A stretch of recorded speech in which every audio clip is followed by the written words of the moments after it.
राख्नुपर्छ हैन हामी निस्किनु पर्दैन हिरो ठाउँ दिनु न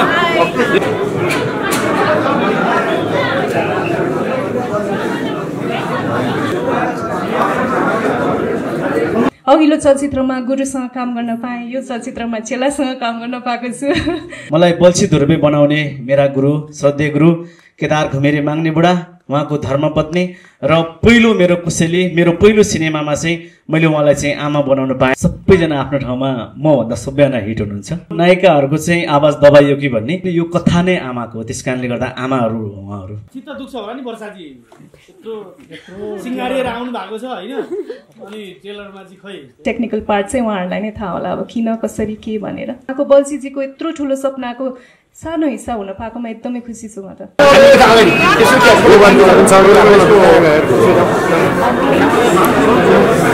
हिरो ठाउँ दिनु न अगाडि अगाडि खतम हजुर हामी पछाडि जाऊँ न थोरै ल पछाडि जाऊँ ल फोटो राखौ त्यही चाहिँ जानु हो कि हजुर यो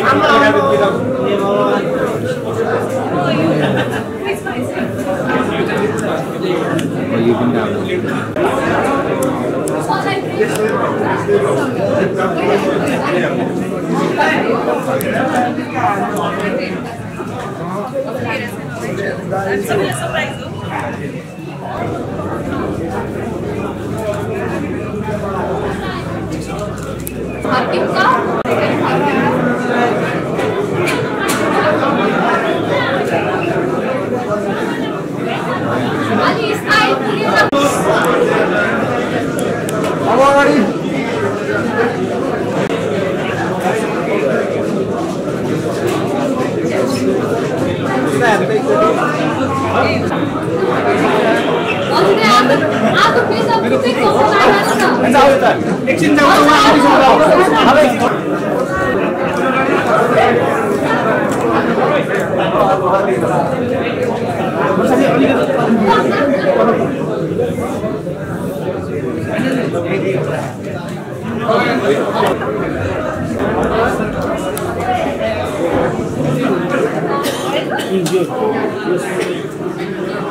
पर्सनल प्रपर्टी कसैले हैन त भन्नु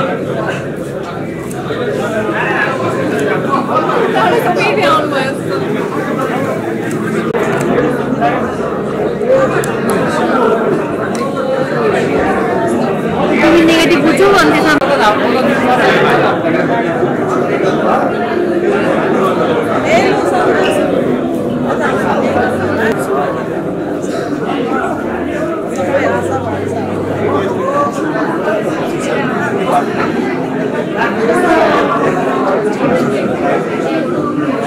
वर्षाजीलाई अघिल्लो रोमा राख्नुपर्छ हैन हामी निस्किनु पर्दैन वर्षाजी यहाँ आइसकेपछि स्टेजै उज्यालो हुन्छ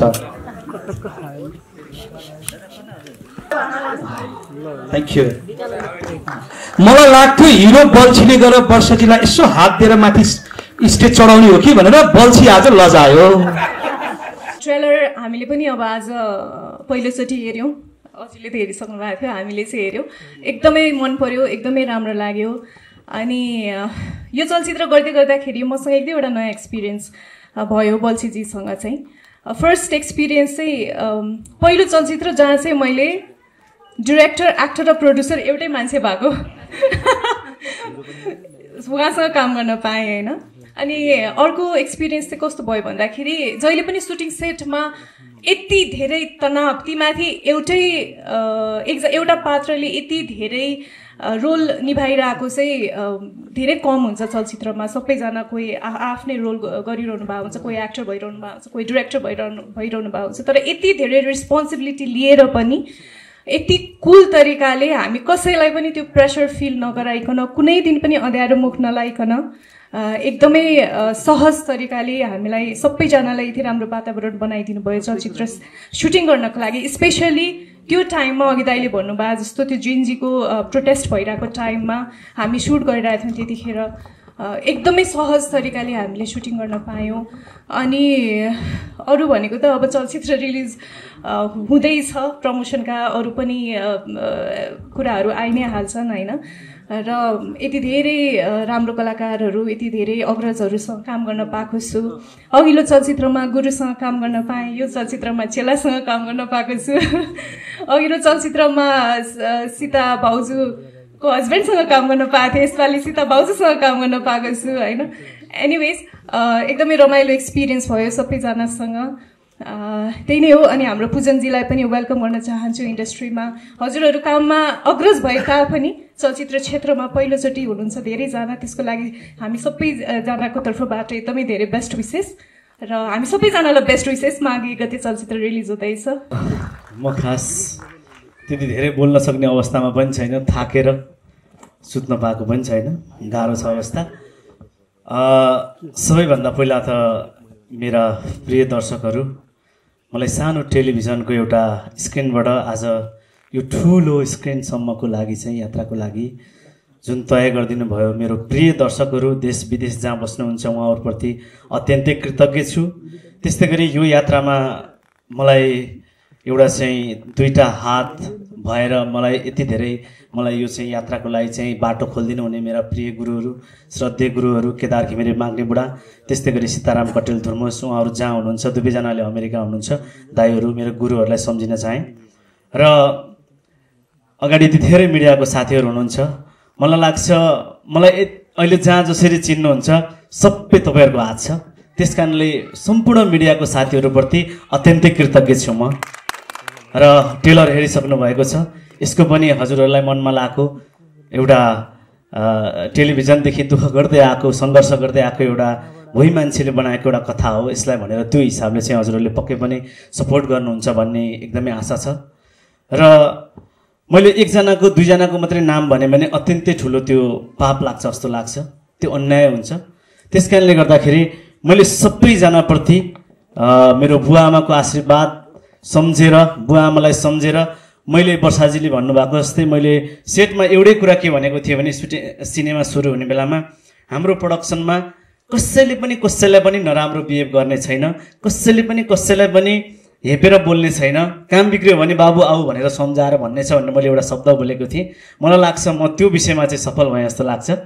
र अत्यन्तै यति सुखदसँग, यति रमाइलोसँग, यति धेरै मलाई चाहिँ सम्पूर्ण साथीहरूले, टेक्निसियन साथीहरूले, कलाकार साथीहरूले, इभन जहाँ सुटिङ गर्छौँ त्यहाँको चाहिँ हाम्रो फिल्डको दाइहरू दिदीहरूले पनि यति धेरै साथ सपोर्ट गर्नुभयो र सम्पूर्णलाई मैले एकदमै हृदयदेखि नै आभार व्यक्त गर्न चाहन्छु। मैले फेरि पनि भने एकजनाको मात्रै नाम लिएँ भने अत्यन्तै यो राम्रो हुने छैन। सबैजनाले आफूले सकेको भन्दा अझै धेरै मलाई सहयोग गर्नुभएको छ काममा र हामी लागिरहेका छौँ।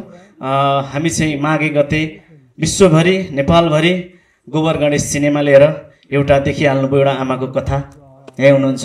र मैले एउटा कुरा भन्न चाहेँ, मैले आमा किन आमा यतापट्टि चाहिँ भाउजूलाई छाने भन्दाखेरि मलाई बल्छी धुर्बे बनाउने मेरा गुरु, श्रद्धेय गुरु केदार घिमिरे माग्ने बुढा, उहाँको धर्मपत्नी र पहिलो मेरो कुशेली, मेरो पहिलो सिनेमामा चाहिँ मैले उहाँलाई चाहिँ आमा बनाउन पाएँ। अत्यन्तै कृतज्ञ छु म, अत्यन्तै कृतज्ञ छु। र अरू कुराहरू मागेपछि सिनेमापछि नै सबैजनाप्रति अत्यन्तै कृतज्ञ छु। पत्रकार साथीहरू यति धेरै आइदिनु भएको छ, यसलाई आफ्नो तर्फबाट मलाई पक्कै पनि सहयोग गर्नुहुन्छ। आजसम्म सहयोग गरेर यहाँसम्म आएको छु, तपाईँहरूको अत्यन्तै ठुलो हात छ। यति नै भने माघे गते गोबर गणेश। अब त्यसको लागि ट्रेलर पनि हेरियो, योभन्दा अगाडिको गीत पनि हेरियो, साह्रै राम्रो र उत्कृष्ट बनेको छ। त्यसको लागि चाहिँ समग्र गोबर गणेश टिमलाई चाहिँ धेरै धेरै अग्रिम शुभकामना। फिल्मले सफलताका साथ 51 दिन होइन 100 दिन मनाओस् भन्ने कामना गर्छु। विशेष गरी ट्रेलर हेर्दै गर्दाखेरि चाहिँ अलिकति चाहिँ नवनायिका र हाम्रो वर्षाजीको साउन्ड नै सुन्न पाइएन कि उहाँहरूलाई बाइपास गरेर अलिकति पुरुष साउन्डहरू मात्रै राखियो कि आमाको मात्रै साउन्ड सुन्यो, हिरोइनको साउन्ड सुनिएन। यो टेक्निकली केही कुरा हो कि या त अब होइन हिट मात्रै राखौँ, उहाँहरूलाई त अब त्यसै पनि चिनिहाल्नु भएको छ होइन। सबैभन्दा पहिला त प्रश्नको लागि भीम भान्जालाई धन्यवाद। र तपाईँले एउटा शब्द भन्नुभयो, हिट मात्रै भन्नुभयो। सबैजना आफ्नो ठाउँमा मभन्दा सबैजना हिट हुनुहुन्छ र त्योभन्दा पनि हिट चाहिँ हाम्रो प्रिय दर्शकहरू हुनुहुन्छ। र हजुरले भन्नुभयो नायिकाहरूको चाहिँ आवाज दबाइयो कि भन्ने, त्यसमा चाहिँ कसरी भन्न चाहन्छु भने यो कथा नै आमाको हो, त्यस कारणले गर्दा आमाहरू हो उहाँहरू। धन्यवाद। तर चित्त दुख्छ होला नि वर्षाजी, यत्रो सिँगारिएर आउनु भएको छ होइन, अनि ट्रेलरमा चाहिँ खै तपाईँलाई त्यति धेरै अब त्यो त मलाई भन्दा पनि अब उहाँहरूलाई नै थाहा होला होइन। अब मैले भन्ने कुरा भनेको इट्स अभियस, फिल्म हेरिसकेपछि थाहा हुन्छ भन्ने कुरा हो। अब त्योभन्दा अगाडिको कुराहरू चाहिँ अब टेक्निकल पार्ट चाहिँ उहाँहरूलाई नै थाहा होला, अब किन कसरी के भनेर। दुखेन मलाई त उहाँको बल्छीजीको यत्रो ठुलो सपनाको सानो हिस्सा हुन पाएकोमा एकदमै खुसी छु म त।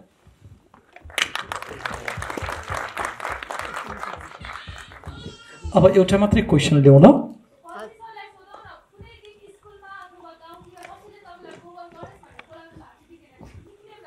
स्कुलमा होइन, अहिले नि त्यही हो। म साँच्चीकै पढाइमा एकदम लद्दु विद्यार्थी हो। मेरो कक्षा 4मा पढ्दाखेरि इङ्ग्लिसमा 4 नम्बर आएछ। म साँच्चीकै लद्दु नै विद्यार्थी हो।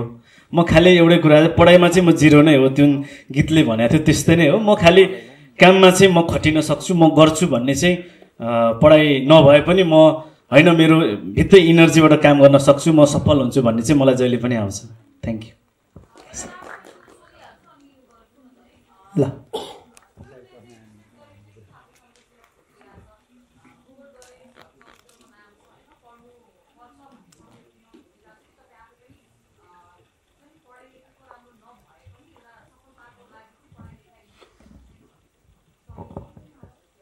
अलिअलि मैले यस्तो भने, सबैभन्दा ठुलो जीवनमा पढाइ त सबैभन्दा ठुलो छ। तर सँगसँगै पनि अहिलेको यो टेक्नोलोजीको युगमा चाहिँ पढाइमा नम्बर नै त्यति ठुलो होइन, स्किल हो। तपाईँसँग कुनै स्किल छ भने स्किललाई किल नगर्नुहोस्, अगाडि बढ्नुहोस्, पक्कै पनि सक्सेस हुन्छ भन्न खोजेको हो सिनेमाले, अरू सबै सिनेमापछि। सम्पूर्ण आदरणीय कलाकारज्यूहरू, भाइ बहिनीहरू, पत्रकारजीहरू सबैलाई नमस्कार। र विशेष गरी हाम्रो गोबर गणेश फिल्ममा आमाको भूमिका निर्वाह गर्न मैले गर्न सक्छु भन्ने मलाई जिम्मा दिएकोमा मरिसमान भाइ अथवा डिरेक्टर, प्रोड्युसर, कलाकार उहाँहरूप्रति धेरै धेरै कृतज्ञता व्यक्त गर्न चाहन्छु। धन्यवाद। काम उहाँले चाहेको जस्तो गर्न सकेँ अथवा सकिनँ, तर मैले सकेको चाहिँ गरेँ। कस्तो लागेको नि यहाँहरूले, यहाँ पत्रकार मित्रहरूले हाम्रा नेपालका सम्पूर्ण आमा बुवा दाजुभाइ तथा दिदीबहिनीहरूको कानसम्म पुर्याउनको लागि यो साथ, यो सहयोगलाई यहाँहरूप्रति पनि नमन गर्न चाहे। हस्, धन्यवाद। ह्याप्पी न्यू इयर सबैजनालाई। अनि म चाहिँ पदम तामाङ, अनि हजुरहरूलाई स्पेसली हाम्रो मिडिया टिमलाई एकदमै थ्याङ्क यू सो मच। हजुरहरूको थ्रु हामीले जति पनि पब्लिकमा यो हाम्रो फिल्म लाग्दैछ भनेर प्रचार पुग्नु, बिकज अफ यु गाइज, तपाईँहरूको सपोर्ट बेगर हामी केही पनि छैनौँ। त्यसको लागि मेरो मनदेखिको हजुरहरूलाई एकदमै थ्याङ्क यू। अनि मेरो डे 1 देखिको हजुरहरूको एकदमै धेरै सपोर्ट अनि माया हजुरहरूले मलाई जहिले पनि गर्नुहुन्छ, त्यसको लागि आइ एम सो ग्रेटफुल। कहिले त्यो गुण म बिर्सिने छैन। अब यो नेपाली क्षेत्रमा म पनि केही गरौँ भनेर आएको छु इन्डियादेखिको, र यसरी सपोर्ट गरिदिनुहोस्। र स्पेसली हाम्रो मनिषमेन दाईले मलाई यो अपर्च्युनिटी दिनुभयो यो गोबर गणेशमा। हाम्रो वर्षाजी, बुद्धि दाई अनि मौसे दाई अनि एकदमै लेजेन्डरी आर्टिस्टहरूसँग काम गर्न पाएँ, स्क्रिन सेयर गर्न पाएँ। म आइ एम सो ग्रेटफुल है। यो अपर्च्युनिटी कहिले पनि बिर्सिँदैन र हामीले एकदमै धेरै मेहनत गरेको छौँ। अभियसली हजुरहरूले ट्रेलर पनि देखिसक्नुभयो होला। र माघ 1 गते जनवरी 15 हाम्रो all over Nepal film release हुँदैछ। हजुरहरूले प्लिज गएर हलमा हाम्रो प्रतिज्ञा हजुरहरूले हेरेर प्रतिज्ञाहरू राखिदिनुहोस् होला, त्यही भन्न चाहन्छु। ह्याप्पी न्यु इयर सागालो बिन्दु। जहिले पनि उता बसेर यसरी स्क्रिनमा हेरिरहन्थे होइन, अरूको मुभीहरू हाम्रो नेपाली सिनेमाहरू त्यसरी हेरिरहन्थे। आज यसरी एउटा स्क्रिनमा यस्तो ठुलो स्क्रिनमा आफूलाई देख्न पाउँदा एकदम धेरै नै खुसी लाग्यो। अनि त्यसपछि मेरो यात्रा सजिलो थिएन र मलाई थाहा छ सजिलो हुनेवाला पनि छैन। म मेहनत गर्नेवाला छु र म मेहनत सधैँ गरिरहन्छु।